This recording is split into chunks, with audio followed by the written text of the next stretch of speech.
Kobaran api dan kepulan asap putih tampak membumbung tinggi di sejumlah titik di area hutan gambut di daerah Pasir Jenjang, Kecamatan Lunang Silaut, Kabupaten Pesisir Selatan, Sumatera Barat. Luas hutan dan lahan yang kebakaran diperkirakan sekitar 100 hektar dan hingga kini api belum dapat dipadamkan. Kencangnya hembusan angin dan cuaca panas membuat kebakaran lahan terus meluas di lokasi kejadian.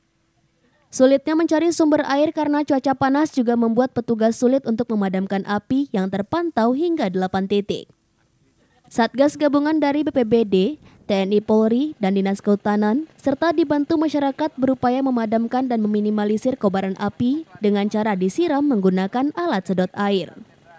Satgas gabungan telah berupaya memadamkan sejumlah titik api, namun masih ada satu titik api yang berkobar besar dikarenakan lahan yang terbakar adalah tanah gambut dan kayu-kayu kering.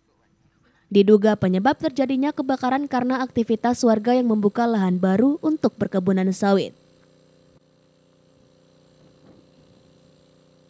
Satgas Dawal Karhutla Dinas Kehutanan Provinsi Sumatera Barat bersama UPTD KPP Pesisir Selatan beserta instansi atau stakeholder terkait BPBD, TNI, Polri, serta dari kecamatan telah melakukan upaya untuk pengendalian api. Nah, berdasarkan informasi tadi pagi, titik api masih terdapat pada 8 titik, cuman api sudah tidak terlihat, hanya api yang berada di permukaan tanah atau di dalam gambut. Upaya pendinginan atau pemadaman api terus dilakukan. Alhamdulillah itu dapat diselesaikan di beberapa titik.